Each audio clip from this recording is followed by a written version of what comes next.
Hi, my name is Luke Junta, And I'm Matt Bavette. and this is the Luke and Marty podcast from quarantine. Oh, absolutely. So, our podcast is going to be pretty simple. We're going to be doing this for campus ministry online.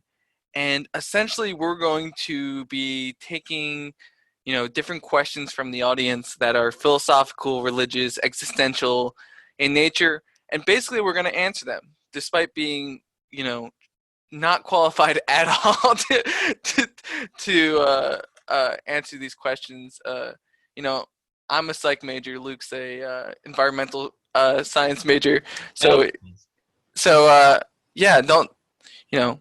We're just putting that out now. We're just hopefully this is fun and lighthearted, and you yeah, know, no. it can be fun to just Yeah. have a bunch of college students try to answer questions about different things. Oh, will it now, Marty? Yeah, yeah. I Uh, don't know. I'm looking forward to get your opinions on these things, Luke. And hey, if the audience is lucky, maybe they'll even have a little bit of an argument here and there, and those Great. can get fiery between us. Awesome. Yes, Marty. um. All right. So we do have a couple of questions ready. Are you ready for them, Luke? No, but let's do it. Okay. All right. So I believe this first question was submitted kind of in response to the quarantine. And, obviously everybody's going through that. But how do you get yourself out of bed every day, Luke? Knowing that, everything's happening, or how do you stay motivated, I guess is kind of what the question is asking, to like not stay in bed all day. I think the answer is there's no answer. Marty. There's no answer. Sometimes you just gotta throw the towel in on life, man. No, that's terrible. I don't know, Marty. I'm a recently professed nihilist, so I don't know. I don't know. Yeah. Sometimes you just gotta give up. Let the tide take you out to sea. It's over, Marty Bav. It's over, Marty Bav. I mean, all right, maybe let me take a shot at this. You can give better advice than just don't. I mean, could you imagine if like every single question that we do for this entire show is just like, I don't know, just let it happen. What does it matter? Life doesn't matter. Nothing Like, matters. so I can try to take a stab at it. I don't know. I think that the best thing that kind of people can do is try to like find a new routine. Um, I think that everybody's kind of like displaced right now, and it's really hard to get used to working when you're like just at home all day. Like I know that I do the best work when I'm outside of my dorm at school. So I think that oftentimes it can help to, like be the most productive when you're not in bed and when you're kind of removed yourself from that. I know it's difficult at this point in time, but I think you kind of have to do the best you can to kind of create an environment. And I think from there, it can be easier to kind of get out of bed every day when you have a routine and when there is normalcy. Look, what do you think about that? I definitely agree. I think my routine starts with a nice glass of OJ. So I do that, and then I do 20 jumping jacks. Why Uh, not 25? Take it easy, buddy. All right, all All right. right. We Yeah. don't want we don't want this to be stressful, Mhm. But I think positivity is it's not only like a mindset, but it's like a lifestyle. Everything Mhm. everything that you have to do to make yourself productive and happy, it has to be purposeful. It has to be with intent.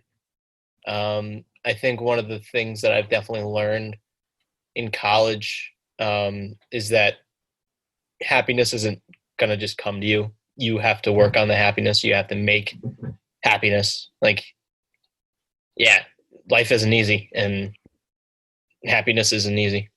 Oh, look, that's a really good answer. Thank you. Um, Going off of that, I think that I think it's really easy to stress in this time.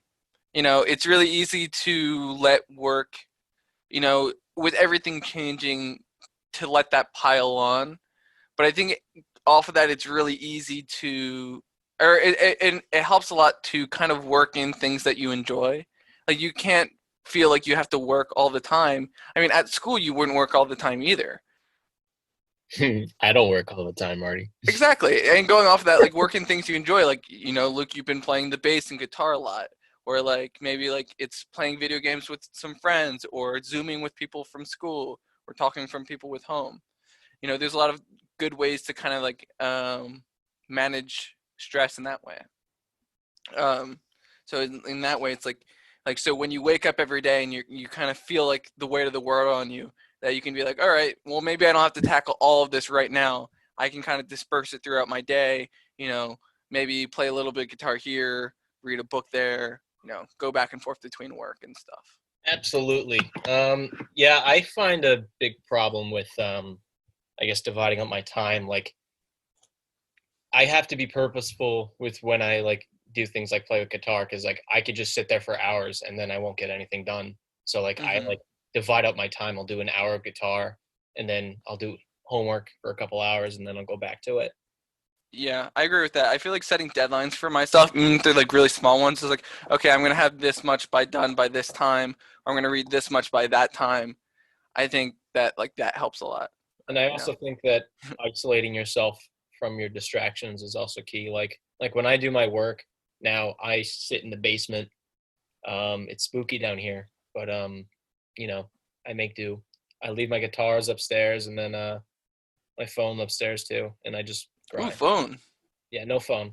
Phone's bad for me. I imagine other people too. Yeah, you get too involved in the memes. Yeah, they do be dank memes though, Marty. Okay. Yeah. Oh, Luke, how did answering that first question feel? We're one question in. Do you feel like we're doing a good job? Are we doing people this a service? I think we're doing people a disservice. Probably. I Again, think I think we're telling them everything they're not supposed to do. You know. honestly, like again, I can't reemphasize how unqualified we are to talk about this. Exactly. But Your lives will be better off yeah. not listening to this podcast. But yeah, but that's the thing. Like I don't know, maybe it Maybe. maybe it can be helpful like listening to um you know peers and stuff like that. I mean, I mean, also, I wouldn't listen to me, but maybe other people would. well, Marty, you got to give yourself some credit. You are. You Oh, are. oh shucks. Oh, okay. Well, are you ready for the next question? No, but let's go. I'm sensing a theme. Um, oh, so this is a little loaded, a little different. I don't know that we have any um personal knowledge on this question, Luke. Okay, can religious wars be justified? Um, no, I, no. To me, no. Just like I don't think religions are supposed to start war. That's not what they're about. It's about Or even love. maybe it's the question asking like, can war be justified with religion? I mean, to any crackpot, yeah, I guess. Like if someone's crazy enough, if their moral code is as demented as God told me to kill these people, then Yeah. Or even so, it's like, would you say that? I mean, you think about different things like World War II. Was that like obviously there was like worldwide atrocities and stuff like that. Um, and would you say that that was justified?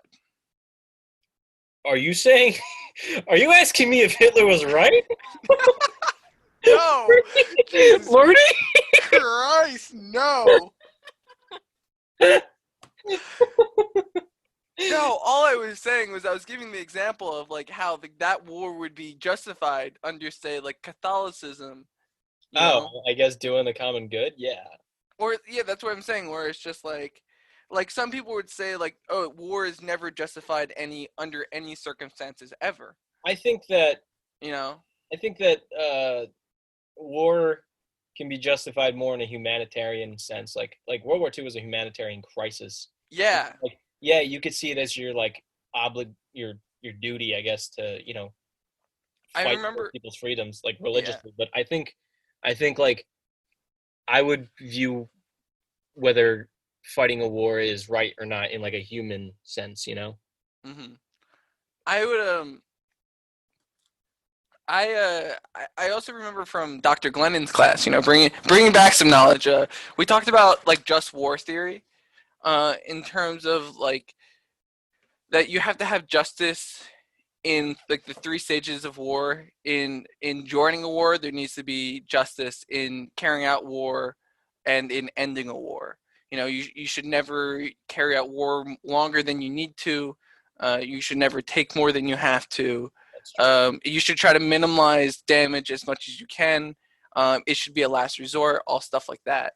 And I think that that's like a good, at least in my opinion, that's a good way to go by, because like obviously, like, you know at certain points, if you look at like the example of World War II, it's like, there were, wild atrocities going on.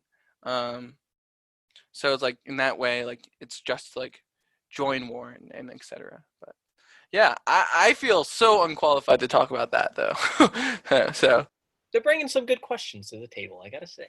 yeah. I gotta say. What happened to Hmm. like music or like anything, you know? What? What happened to like easy questions, you know, like music or something? Oh yeah.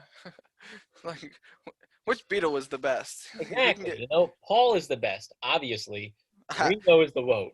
I know some people who would push back on that and say that George is the best, but we digress. Well, they're wrong. Anyway, um, so yeah, I mean, religious wars be justified. I mean, yeah, I mean, maybe not like a war in the name of religion. yeah, no, I don't think that's justified, but like if I you're don't know. doing something for the common good, then yeah, I think that's justified. Hmm. Especially if it's like in the name of like proselytizing, like that we have to convert people to, Yeah, a certain religion. yeah, then that's Um, right. like the Crusades and stuff like that. Yeah. So the next question is, can religion and evolution coexist together? And you might be a little better to answer this. You are in the sciences, so I'll let you go. It's all you, Luke. Um, I think so. Um, I watched this one movie. Actually, it's new. It's called The Two Popes, I want to say. Um, but it's about Pope Francis's and Pope what's before him? Benedict Yeah, the that 16th. was with what's his face from Silence of the Lambs in Westworld, right? Anthony Hopkins. Anthony Hopkins. Yeah, Yeah, he played Benedict, and he's a then good actor, really good actor. yeah, the other guy that played Francis, he played the Sparrow in Vision. Yeah. Hmm.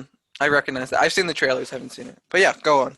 Movie's really good. It's a kind of like a breath of fresh air, I guess. But one of the things Francis said in the film is something about the Catholic Church has always been changing. Religion is a changing theme, and that doesn't mean that you're compromising your beliefs, but you're opening yourself up to new truths. And I think Hmm. that you can find God in science and then the science in God, you know? Oh, like the Adam and Eve story, like that story. Like people don't literally believe that, but um Like kind of as in like when uh you hear God made man in his image, like evolution, you know, like it's a mhm. process, and like let there be light, people believe is like the Big Bang, you know? Yeah, and it's okay to believe in like fundamentalists, like like That's textualists from the fine. Bible. I'm You're not going to judge entitled to anybody believe. for their Yeah, beliefs. I'm not going to judge anybody for their beliefs in that, but I definitely think that like if you do believe in God, that you can believe in evolution. That those things do not have to be at odds with each other. Especially you talk about Father Coyne, right? yeah. So for people who don't know, Father Coyne was a priest at Lemoyne College, but more notably, he was the head astronomer at the Vatican Observatory for many years. And I got the chance to meet him, and he's very very nice, and he recently passed away. But a lot of what his mission was kind of bringing those two topics in the conversation. About science and religion. and being able to have those conversations. So if anybody is interested in that type of stuff, I would highly recommend like looking into that type of stuff. But yeah, no, I think that like if you do believe God is, all powerful, that you do believe that, he could have created evolution. Yeah, I mean, like I think that the way that I'm starting to see it is that God manifests himself through science, like God's will is carried out through the processes that we have been discovering, you know, Hmm. like him making us in his image was done through evolution over a slow, amount of time. Yeah, I don't know. I think that it is, for people, I think especially today, or not even especially today, like in any time, I think people very much want solid answers. And like I think people want the pieces of the puzzle to fit together really easily, but Yeah. it's not always going to be the case. I Yeah, think that like it's okay not to know something. I think especially like that goes with, talking about religion and science. It's like you don't need to necessarily know how those pieces fit together, but exactly.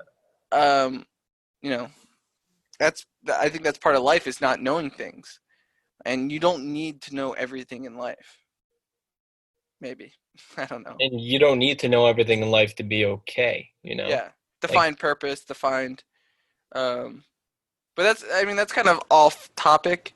I just know that like, yeah, there is no answer in terms of like is religion involved in evolution or vice versa, blah blah blah.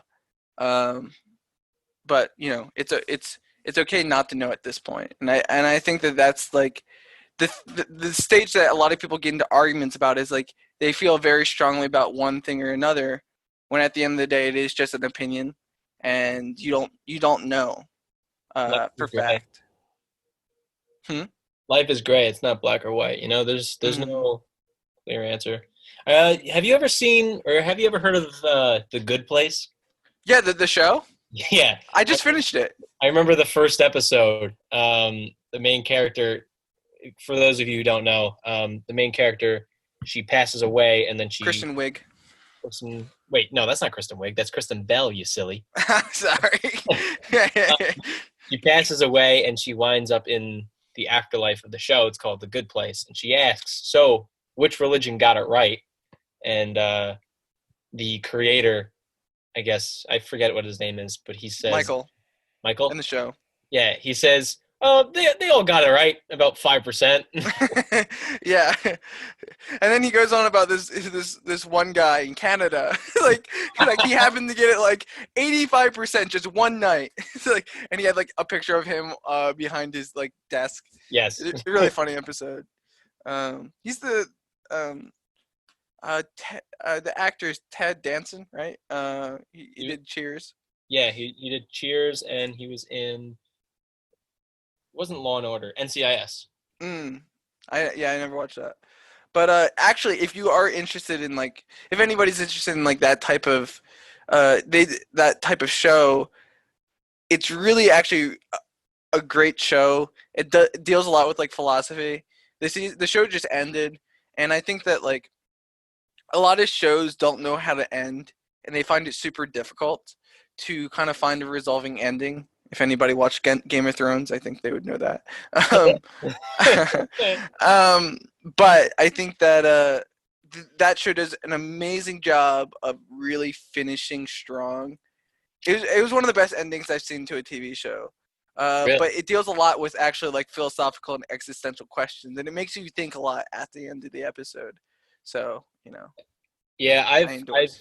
I've only started. I think I'm on episode 2 or 3, but like they talked about like the moral good and Hmm. how the main character she'd start doing good things, but it's only so she can get the reward of belonging in the good place.